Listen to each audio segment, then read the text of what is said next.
So welcome back to the Beast Game Podcast, and this is going to be a review for Sicario 2, Soldado, directed by Stefano Sollima, who is not the original director. Yes, the original director, even though I have not liked his later movies, Denis Villeneuve, and he is a very good visionary. But it is written by Taylor Sheridan, who wrote the first movie, and also wrote another movie that I like, which was Wind River, which is another crime drama. And this one stars Benicio del Toro, Josh Brolin, and Isabella Moner. And the synopsis is, the drug war on the U.S.-Mexico border has escalated as the cartels have begun trafficking terrorists across the U.S. borders. To fight the war, federal agent Matt Graver, who is Josh Brolin, retains with the mercurial Alejandro. And Keith, what did you think of Sicario 2? It is a well-written movie, but it lacks the visual style that so impressed me with the first Sicario. Villeneuve was sorely missed. I think they would have accomplished more if they'd have gone ahead and waited for him to come on board and then direct the sequel. Decent ideas. The writing is pretty good. The editing, I'm afraid, lacks in that. It kind of does the writing disservice. Agreed. The director was trying to do a lot of what Denis Villeneuve did. Gosh, who was that cinematographer for the first one? Roger Deakins. Give me a second. What's that? Roger Deakins. Yeah, Roger Deakins. Yeah. This is the series where you wait for the crew and the cast to have the time to make the film. You don't make it cut out some people and stuff like that and add some more into it. Casting was fine, but it lacked the first movie's visual and atmospheric feel to it. That there was enough tension in it in that first movie. That's probably the main draw I liked about it, that you were given enough tension and there were enough scenes that added to that tension, along with the music, the score, and the lack of dialogue, the limited dialogue, to the point that it told the whole story just visually alone. My original thinking is that a deaf person would have watched Sicario with no subtitles and would have liked the movie and would have gotten the same impact they got as someone who listened to the dialogue. This one, you had to pay attention to what was happening. They made the same mistake that most sequels do, and that is they try to hit the same beats that the first movie did. Also, because of Josh Brolin's rising stardom, as well as Benicio del Toro's, the two of them were almost competing for screen time. And there were some elements in there that we didn't need to see too much of that. His character worked best when he was mysterious. The first Sicario, you didn't know what his objective was. You knew he was a player. You knew he was dangerous. You knew he was in the mix and running things. You were seeing everything through Emily Blunt's character, who was completely naive to what was happening and what the true motivation was. Yeah. And Benicio del Toro's character, Alejandro, was a complete and absolute mystery. This one, they throw more tidbits about his family. You get the idea that, yeah, he's ticked, but you've got this new girl, Isabella Moran, I think her name is. Lovely girl. She did a good acting job. She keeps it up. She'll be a big star. The connection between the two of them, I don't think the director had the skill, just without dialogue, just visually to tell their story. And unfortunately, it wasn't able to convey the connection and everything, why he was so driven to try to protect her. I thought the scene with the deaf family that played out too long. Yeah. And again, like if Denis Villeneuve did it and the cinematographer was in it, they would have better telling that story visually, but it didn't. And you kind of left with no dialogue, and the acting was good. And there were enough moments with Benicio del Toro's character that you were like, oh, he's still a badass. There was a moment of like, where you had to scratch your head and go, what the fuck? Like seriously, towards the end, I don't want to spoil it, but it's kind of like, how the hell did he get out of that? Yeah. And yes. You're like, I'm telling my girl, I'm like, that's not him. He must have switched places. I got excited. Then it turned out that wasn't the case. And you're like, what the hell? And then it ended on something of a cliffhanger. Granted, the scene when it ended was kind of badass. Start cranking the music and you knew something was up. And that's it. My thinking is that when you have something like this, when you have a completely different creative team directing this movie, you need to play to your strengths and just go with it a different direction then. Don't be afraid to take what it was. Do what James Cameron did with Aliens. He couldn't do horror to save his life, so he made an action movie. Like this one, this would have done a hell of a lot better if it had just been a straight up action movie. The writing and the acting that was done, they'd have ramped up and made it more of an action movie, made the pacing more dynamic in tune with that, because it's taking place over the course of 2-3 days? Yeah. So if they had like ramped it up with that type of time crunch, they had to get this thing done before all hell breaks loose. They did cranked it up like in that manner and everything. That would have worked out a lot better. You understand why it's called Soldado at the very end of the movie for one character in particular who's introduced. And honestly, I thought that kid had potential, but again, the director didn't have the talent, didn't have the skill to convey his story without dialogue. Again, was written to be more visual. All right. And so I don't like the writer. I don't like the actors. This is a fault of the director and the editing. So not as good as the first. All right, Matt. So what's your view on Sicario, Matt? I felt that it built on the first movie. I think part of the reason why we were so amazed at the first movie was that it was not a popcorn movie. I don't believe that the first or the second movie was for the faint of heart. But yeah, the first movie, if someone hasn't seen it, is more of a thriller crime drama. Yeah. Part one caught me off guard. I didn't hear any of the hoopla regarding this movie until you guys started bringing it up. And I actually happened to have it recorded on my DVR one day. And I watched it, and I was actually immersed in the world. Effectively captures what Grim is. I mean, if anybody felt that Avengers Infinity War captured what a grim world is nothing compared to Sicario Part 1. Part 2, I was already in that mindset. I think that's part of the reason why I don't feel it was as good as Part 1. The stage was already set from Part 1 where it didn't catch me off guard. They did hit on some topics as far as kid smuggling and then the war on terrorists. I felt it was a good movie, but I will agree with Keith. I don't feel it was as good as the first one, but it is still pretty good compared to all the recent movies that have come out. All right. The movie was a bit misguided and misses the point of the first movie. So the first movie is really about being manipulated and things being out of your control. So Emily Blunt's character was just totally oblivious to, one, that she was fighting the war on drugs, but there was this whole other aspect of it that she just had no control over. Josh Brolin steps in, says, hey, if you want to make a difference, follow me. But then he starts manipulating her. And then also Benicio del Toro, he also has his own motives about this. This particular movie, the creative team behind it is different, but it's not as advertised as in the trailers. So this one makes it seem as if this might be an all-out action movie. But it turns out to be more or less an after-school special with a little bit of crime in it. The angle this one tries to take, if they had to follow the Man on Fire formula, it would have been awesome, but it doesn't do that. Then there's just some logical gaps in between, and then also some character motivation problems. So Benicio del Toro in the first movie murders a whole family just to get to his objective. This one, his character does something that is completely opposite of who he is. Josh Brolin, same thing. And then, as Keith stated, there's something at the end of the movie that was just completely implausible. And if they had to just stuck with what they had shot, and instead of this whole stupid angle, it would have been better.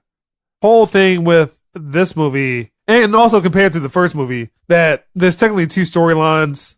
So you have Emily Blunt's storyline and then Benicio del Toro's. And this one tries to follow an A-B storyline. That the A storyline is Benicio del Toro, Josh Brolin trying to manipulate cartel gangs. And then this B storyline about this kid that he's an up-and-coming gang member. And that one just didn't work out that well. So compared to the first movie is a 10. This is not a 10. Creatively is not a 10. Editing wise is not a 10. Cinematography wise is not a 10. Directorial wise is not a 10. Slightly let down by this movie. I thought this movie would be better than what it was. The creative need to have this movie was totally ruined because between the first movie and this movie, the politics of the world have changed. The angle that the first movie takes is just like, hey, well, this is what I wanted to do creatively. And if I piss somebody off in the process of it, all right, great. This one tries to be, we can't offend everyone. So that's what it tries not to do. Because the first movie took place in Juarez, and then people that lived there were like, hey, well, that's not representative of where we live at. You brought up a good point about the whole politics and thing changing up. I thought the setup for them going back to Mexico and kind of the whole attitude of like, your weapons free, you can do whatever you want. It was gearing up for this moment, and then you have it all go to shit. They all turn. First of all, I didn't understand, like, how was it that they knew as Americans did the deed when they smoked everybody? At first, I thought this was all just a setup. Logically, I was like, hold on. All right. At some point during the gun shootout, Josh Brolin's character and like his buddy were firing at a truck and intentionally missing because the person is up top on a gun and they're firing at the truck bed. I'm thinking, all right, well, they're making this look like they got set up. Exactly. Thinking like the first Sicario, it was all misdirection. Everything was set up in the first movie to get the one drug lord to go back and lead them to the boss. Yeah.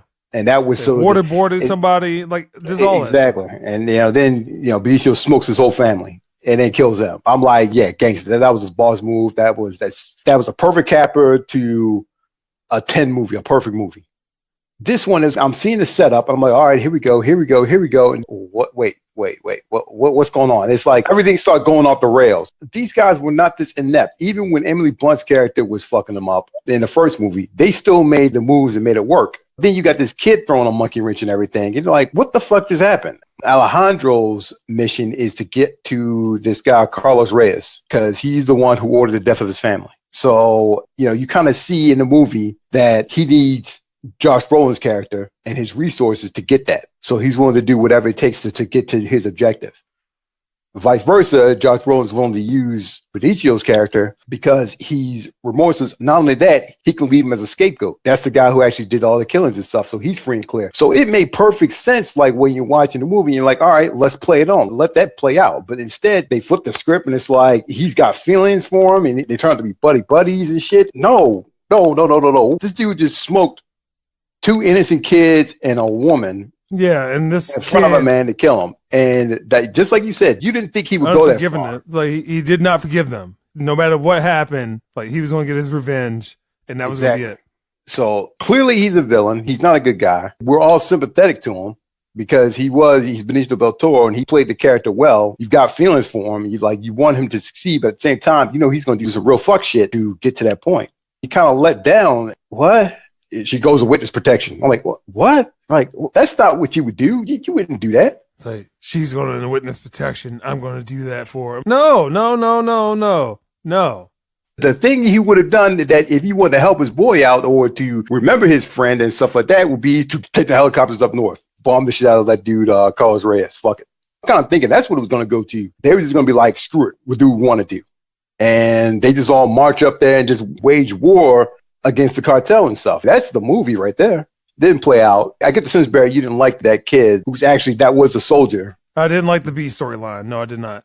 I saw where they were going with that. And I think the writer was doing something. And if he had a better directing and editing and it was edited properly and paced properly, that kid's story would have worked out a lot better. I didn't like the kid at all. No, I thought the B storyline was just useless. Again, I could see where it was going. I had a feeling of where it was going to go. And if it had gone that direction, then I think it would have worked out a lot better. But again, it didn't. And I'm taking the movie as it is. And as it is, I'm not too happy with it. My girl and I both watched it. I had her watch the first movie for the first time, and she was like blown away by it. We get to the movie all pumped and stuff, and I'm cautiously optimistic because I know sequels are never as good as the first one sometimes. And it turned out to be 100% correct in this thing. It was not. So let's go to scores. Keith, what score would you give Sicario 2?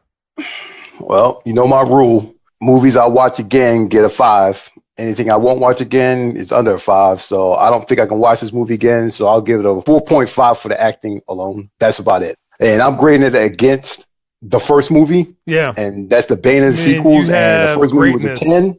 Greatness as the first movie and kind of this mediocre attempt at something. Yeah. Now, when they do the third one, I'll watch it.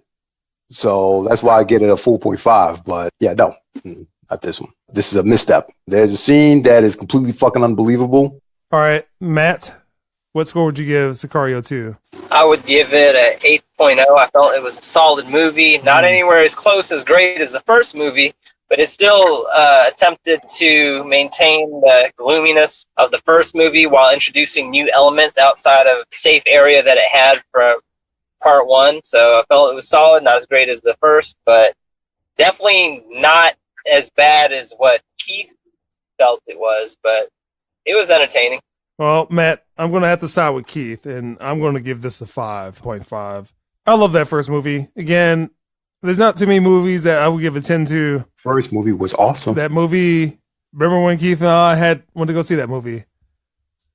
Came out of that thing. That movie was just on a different level. The movie was just on an entirely different spectrum of filmmaking. You had a good creative team. Again, Denis Villeneuve, Roger Deakins on behind the camera, and everything was just working. Emily Blunt was this wonderful actress, and I think she came off of Edge of Tomorrow, and she's a totally different person.